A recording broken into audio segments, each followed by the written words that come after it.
Hello student, chemistry with Vikas talk में आपका स्वागत है।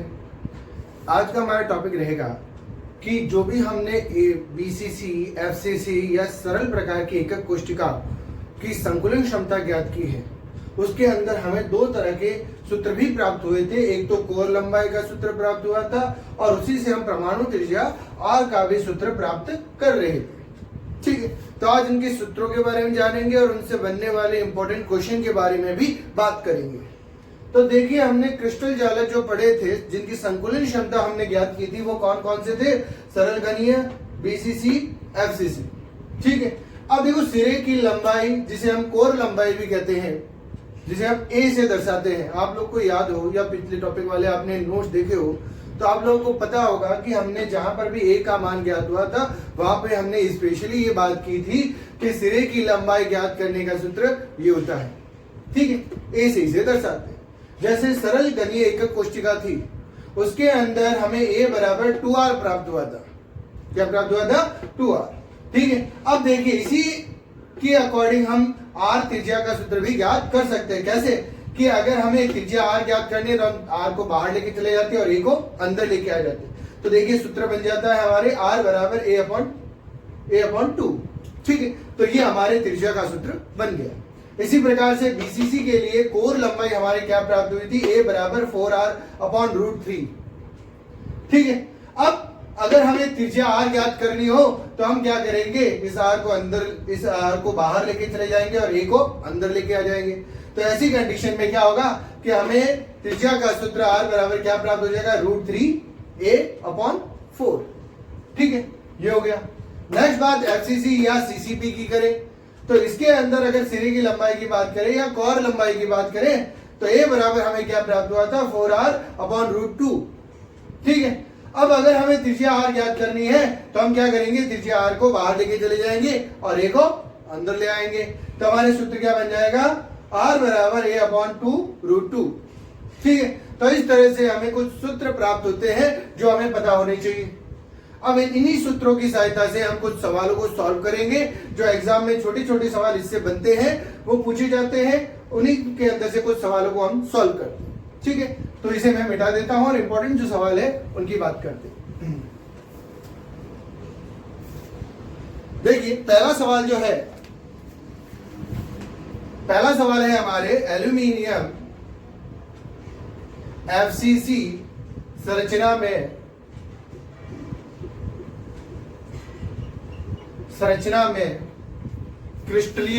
क्रिस्टलीय होता है। इस धातु की परमाणु त्रिज्या यानी एटॉमिक रेडियस त्रिज्या 125 pm है। pm means picometre. तो धातु की एकक कोशिका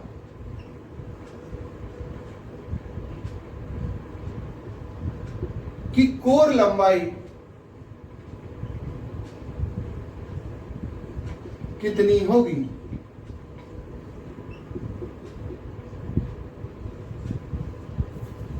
अब देखिए सवाल क्या पूछा है कि एल्यूमिनियम जो है वो एफसीसी संरचना में क्रिस्टलीय होता है। यानी एल्यूमिनियम जो होता है वो कैसी संरचना बनाता है? एफसीसी प्रकार की। ठीक है, और इस धातु की परमाणु त्रिज्या यानी जो हमारे एल्यूमिनियम से एफसीसी की जो संरचना बन रही है, तो इस धातु की परमाणु त्रिज्या कितनी हो रही है? 125 pm यानी 125 पिकोमीटर। तो हमें धातु की एकक कोशिका की कोर लंबाई ज्ञात करनी है और हमें पता होना चाहिए कोर लंबाई का मतलब क्या होता है? a।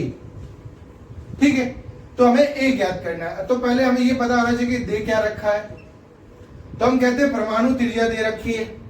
ठीक है, तो परमाणु त्रिज्या r कितना दे रखा है? 125 pm। ठीक है, अब ज्ञात क्या करना है हमें? कोर लंबाई। ठीक है, अब कोर लंबाई ज्ञात करनी है, लेकिन हमें पता होना चाहिए कोर लंबाई अलग अलग जो क्रिस्टलीय संरचना होती है उनकी अलग अलग कोर लंबाई होती है। तो हमारी कौन सी संरचना है? ये एफसीसी प्रकार की। ठीक है, तो एफसीसी प्रकार की जो कोर लंबाई है तो इसके लिए सूत्र क्या आता है 4r अपॉन रूट 2। ठीक है, ये हो गया। तो एफसीसी के लिए ए बराबर क्या हो गया 4r अपॉन रूट 2। तो अब इसके लिए हमें सिर्फ क्या करना है, मान रखना। तो मान देखिए 4r की जगह हम कितना रख देंगे 125 और रूट 2। हमें पता होना चाहिए रूट 2 का मान कितना होता है। तो हम कहते हैं रूट 2 इक्वल टू होता है 1.414। ठीक है, मल्टीप्लाई कर लो तो कितना हो जाएगा 4 इंटू 125। ठीक है, तो कितना आ जाएगा 500 बटे इसका मान रख दो 1.414। ठीक है, तो आप कैलकुलेट कर लीजिए, इसका आंसर निकल जाएगा। इसका आंसर निकलता है 353.61 pm। ठीक है, तो ये सिंपल सा आंसर है जो आप लोग कर सकते हो। इसको ऐसा ना हो तो इसको कैंसल आउट करके भी कर सकते हो। कैंसल आउट कैसे करोगे, इस पॉइंट को हटा दोगे तो 500 के पहाड़े से ये 14,144 कट जाएगा। ठीक है, तो हम उसके अकॉर्डिंग भी इसे कर सकते हैं। तो ये पहला सवाल हो गया, करना आसान है। ठीक है, हमें क्या याद रखना है कि क्या ज्ञात करना है और किस तरह की वो संरचना बना रहा है। ठीक है, तो हमारे एफसीसी के लिए कोर लंबाई का सूत्र क्या होगा 4r अपॉन रूट 2। ठीक है, अब नेक्स्ट क्वेश्चन की हम बात करते हैं।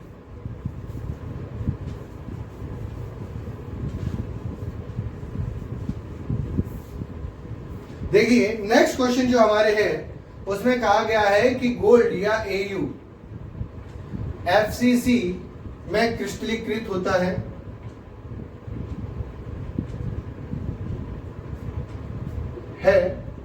इसकी परमाणु त्रिज्या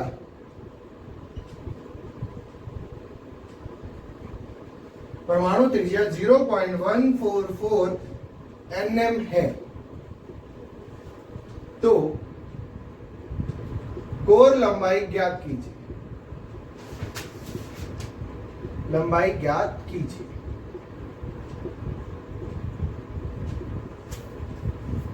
ठीक है, तो देखिए वैसा का वैसा क्वेश्चन है, एफसीसी प्रकार की संरचना है, बस यहां पर एल्यूमिनियम की जगह एयू या गोल्ड डाल दिया और परमाणु त्रिज्या आगे 0.144 nm।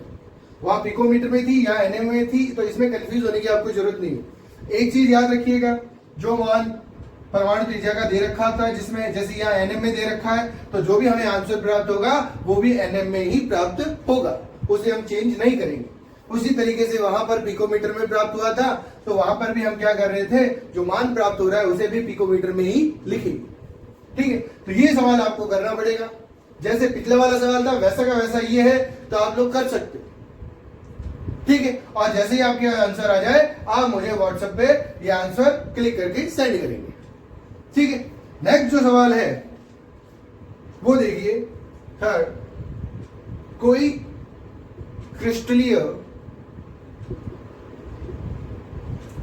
क्रिस्टलीय ठोस बीसीसी प्रकार का है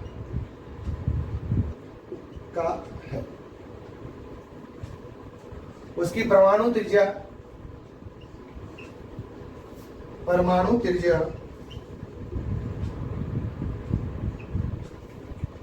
120 pm है। तो उस ठोस की कोर लंबाई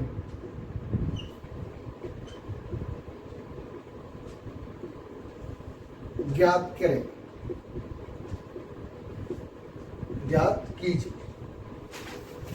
अब ये बीसीसी प्रकार का है, तो इसके लिए सूत्र क्या आ जाएगा, ए आर बराबर 4r अपॉन रूट 3। ठीक है, सेम वैसा ही है, यहां पर बीसीसी दे रखा है, वहां एफसीसी दे रखा है। हमारे पास त्रिज्या का मान 120 pm है, तो हम रख के कर भी सकते हैं 4 इंटू 120 बटे रूट 3। रूट 3 का मान हमें बताइए कितना आता है 1.732। ये रूट 3 का मान होता है। रूट 3 का मान रखेंगे और आंसर निकालेंगे। इसका आंसर भी आप निकाल के मुझे सेंड करेंगे। सेम वैसा का वैसा क्वेश्चन है, इसलिए ज्यादा आपको है ना कंफ्यूज होने की जरूरत नहीं रहेगी। ठीक है, तो ये आंसर भी आप निकालेंगे और मुझे सेंड करेंगे। जितना हो सके आप खुद ट्राई करें, ताकि आप लोग जितना खुद ट्राई करेंगे उतना जल्दी ही आप सॉल्व कर पाएंगे। ठीक है, तो इस तरह से हमारे 3 क्वेश्चन हो गए। 2 क्वेश्चन मैं आप लोग को दे रहा हूं। नेक्स्ट जो है 4 नंबर क्वेश्चन वो देखिए। क्वेश्चन, सोडियम धातु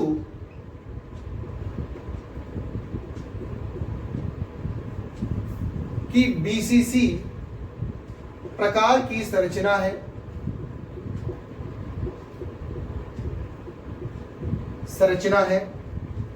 यदि इसकी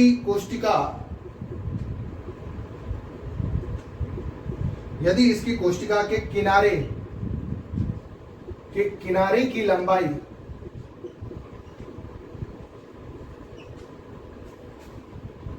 4.29 एंगस्ट्रॉन है, तो सोडियम धातु की परमाणुीय त्रिज्या ज्ञात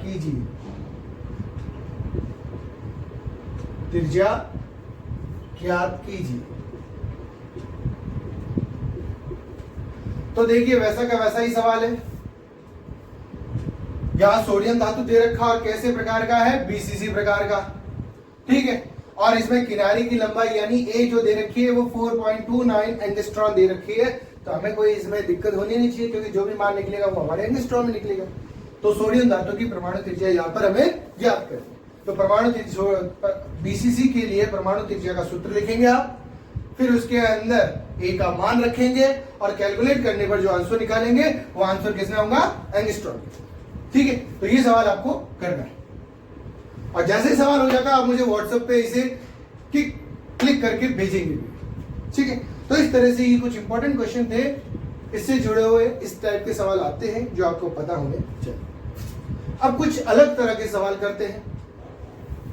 एग्जाम में ऐसे सवाल भी पूछे जाते हैं, आपको पता होना चाहिए इन सवालों के बारे में। ठीक है, तो इसमें जो पहला सवाल है ध्यान से देखिएगा, बहुत सिंपल सवाल है। छोटे छोटे सवाल होते हैं जो एग्जाम में पूछे जाते हैं। जैसे एक सवाल है कि एक घनीय संरचना युक्त यौगिक में तत्व ए परमाणु घन के सभी कोनों पर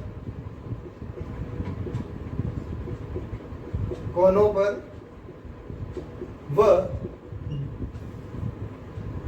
बी परमाणु घन के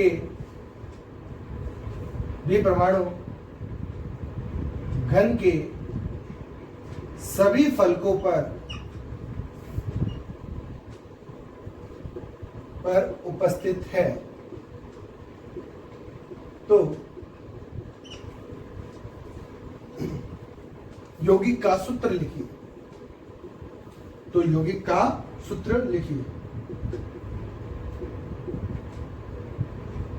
तो देखिए बहुत सिंपल सा सवाल है।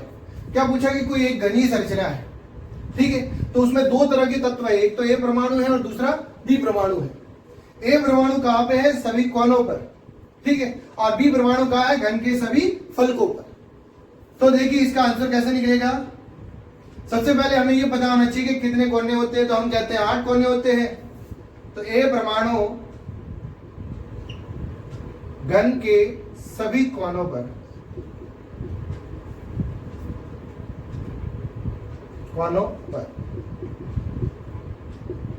उपस्थित है,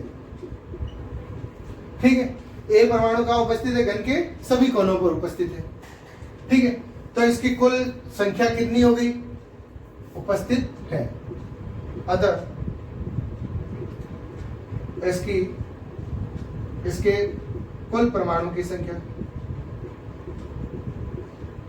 इसके कुल परमाणु कितने हो जाएंगे, तो हम कहते हैं कोने पर उपस्थित है, तो कोने पर जितने परमाणु होते हैं उसका 1/8 भाग ही वो इस घन के लिए उपस्थित होता है, और टोटल मिला के 8 कोने हैं, इसलिए 8।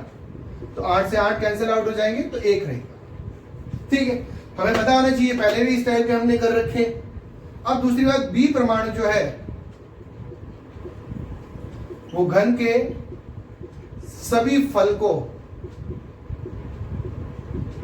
के केंद्र पर उपस्थित है, केंद्र पर उपस्थित है। ठीक है, अतः इसके कुल परमाणु कितने हो जाएंगे? तो हम कहते हैं फलकों पर 6 फलक होते हैं, तो प्रत्येक फलक पर 1/2 भाग उपस्थित होता है और 6 फलक होने के कारण 6 कैंसल आउट हो जाएगा 3 बार, तो हमारा आंसर क्या आएगा 3। तो बी के लिए कितने आ रहे हैं परमाणु? 3, और ए के लिए आ रहा 1। तो हमारे आंसर जो हो जाएगा, तो यौगिक का सूत्र क्या होगा? अतः यौगिक का सूत्र, तो देखिए क्या सूत्र हो जाएगा? ए परमाणु कितना है? 1, तो 1 लिख दिया। बी कितना है? 3, तो ए बी 3। तो हमारे सूत्र क्या बन गया? ए बी 3। सिंपल सा है। कैसे मैंने ये सूत्र बनाया पता चल गया आपको? कोई भी घनीय संरचना दे रखी है, उसमें 2 तरह के तत्व दे रखे हैं। एक तत्व को उन्होंने कोने पर उपस्थित कर दिया और दूसरे तत्व को उन्होंने घन के सभी फलकों पर। ठीक है, और उसके आधार पर फिर उसका सूत्र पूछा गया हमसे।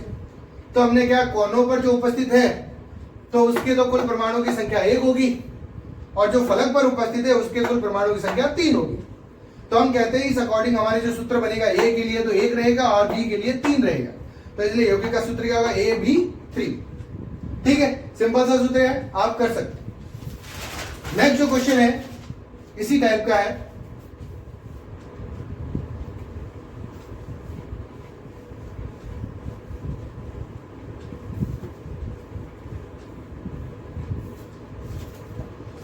देखिए, एक क्वेश्चन है, ये आप लोग करेंगे। एक यौगिक में वाई परमाणु FCC संरचना बनाता है, जबकि X परमाणु चतुष्फलकीय रिक्तियों में स्थान ग्रहण करता है।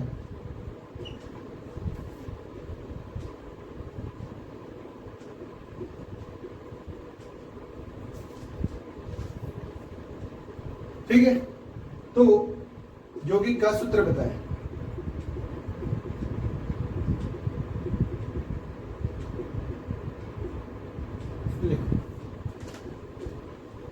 अब देखिए, थोड़ा सा ये सवाल अलग टाइप का है, इसलिए हो सकता है आपको कंफ्यूज कर जाए। तो देखिए, इसमें भी 2 तरह के परमाणु दे रखे हैं, एक्स और वाई। अब क्या कह रहा है कि जो यौगिक है उसमें वाई परमाणु जो है वो FCC संरचना बनाता है। वाई परमाणु कैसी संरचना बनाता है? FCC। और जो एक्स परमाणु है वो चतुष्फलकीय रिक्तियों में स्थान ग्रहण करता है। तो देखिए, इसमें सिंपल सा तरीका, वाई परमाणु FCC संरचना बनाता है, तो FCC में परमाणु की कुल संख्या कितनी होती है? कुल संख्या कितनी होती है? 4। यानी FCC के अंदर कुल परमाणु होते हैं 4। तो Y के अंदर कुल परमाणु कितने हो गए? कि कुल परमाणु भी कितने हो गए हमारे पास? 4। हमने 4 क्यों लिखा है? क्योंकि इसमें दे रखा है कि Y परमाणु FCC संरचना बनाता है, और Y परमाणु FCC संरचना बना रहा है, इसका मतलब कि Y जो परमाणु जो है उसके अंदर परमाणु की संख्या उतनी है जितनी FCC में। तो इसलिए हम कह रहे हैं कि FCC में परमाणु कुल संख्या 4 होती है, इसलिए Y में भी कुल परमाणु की संख्या 4। अब देखिए, X के लिए क्या लिख रहे हैं कि X परमाणु चतुष्फलकीय रिक्तियों में स्थान ग्रहण करता है।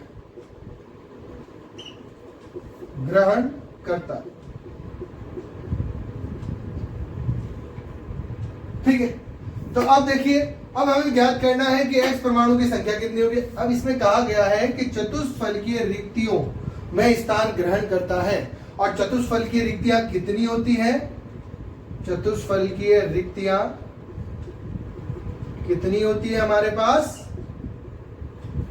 2n, ठीक है। n हो गई कुल परमाणुओं की संख्या और 2 इसमें डबल होती है, ठीक है। तो चतुष्फल की रिक्तियां कितनी होती है? 2n। तो कहने का मतलब कि जितने परमाणु होंगे उनका डबल होगा ये चतुष्फल की रिक्तियां। तो बताइए x परमाणु कितने हो जाएंगे? x परमाणु संख्या कितनी हो जाएगी? 2 into 4, क्योंकि हम कह रहे हैं कि एफसीसी प्रकार की संरचना के अंदर कुल परमाणुओं की संख्या 4 है और ये चतुष्फलकियों में स्थान घेर रहा है, इस कारण से यहां पर क्या आ रहा है? 2n। तो इसमें टोटल आंसर कितना आ जाएगा? 8। तो देखिए 2 into 4 इक्वल टू 8। तो x परमाणुओं की संख्या कितनी हो गई? 8, ठीक है। इसको मैं यहां पे लिख देता हूं, छोटा सा रहा है। तो देखिए हमारे पास x कितना है? x अनुपात y कीजिए। तो x कितना है हमारे पास? 8 और y कितना है? 4। कैंसल आउट होते हैं, ये एक बार, ये 2 बार। तो देखिए x की संख्या कुल कितनी हो गई? 2 और y की 1। तो इसमें जो सूत्र बनेगा यौगिक का, वो क्या बनेगा? हमें एक सिंपल सी लाइन लिखनी है। यौगिक का सूत्र होता है X2Y। क्या सूत्र होता है? X2Y, ठीक है। सिंपल सा है, आप लोग को कोई कंफ्यूजन नहीं देगा। बस 2 चीजें याद रखनी है कि परमाणु जो है वो कौन सी संरचना बना रहा है। अगर मैं इसमें लिख देता कि Y परमाणु BCC संरचना बनाता है, तो मैं ये कहता कि BCC संरचना बना रहा है, इसका मतलब क्या हो रहा है कि इसके अंदर कुल BCC में कुल परमाणुओं की संख्या कितनी होती है? 2। तो Y की कुल परमाणु हो जाते 2। ऐसी कंडीशन चतुष्फल की रिक्तियां कितनी हो जाती? देखिए नेक्स्ट ऐसा कैसा रहा? 2n, तो 2 into 2 into 4, ठीक है। तो हमारे पास 4 अनुपात 4 आ जाता, तो 1 अनुपात 1 आंसर आता, ठीक है। समझ आ गई आपको बात? सिंपल सा है, याद रखें।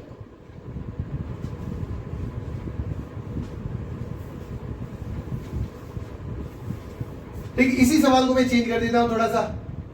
ये लीजिए, अब ये बीसीसी टाइप की है, ठीक है। बीसीसी टाइप की है और x परमाणु चतुष्फलकियों की जगह पर हम लिख देते हैं अष्टफलकियों।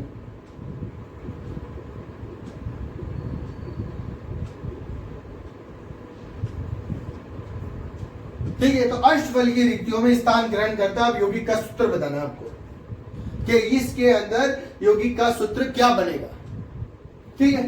तो देखता हूं कौन कौन इसका आंसर निकाल सकता है। इसका आंसर आप मुझे व्हाट्सएप पे भेजेंगे ताकि मैं चेक कर पाऊंगा कि आपका आंसर करेक्ट है या रॉन्ग है, ठीक है। सिंपल सा है, आप लोग को करना है।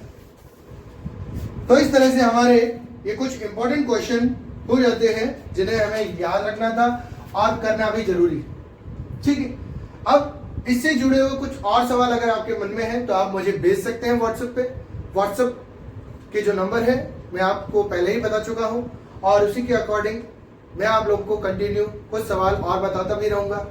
अगर आप में से ऐसा कोई है जो मेरे व्हाट्सएप ग्रुप में जुड़ना चाहता है तो आप लोग मुझे अपने व्हाट्सएप नंबर भेज सकते हैं और मुझे ये बता सकते हैं कि आप कौन सी क्लास की, ठीक है। बॉयज एंड गर्ल्स दोनों के अलग अलग ग्रुप बने हुए हैं और प्रत्येक ग्रुप के लिए एक अलग से स्पेशल नोट्स भी दिए जा रहे हैं ताकि आप लोग स्टडी के साथ वो नोट्स भी कवर कर सकें। Thank you.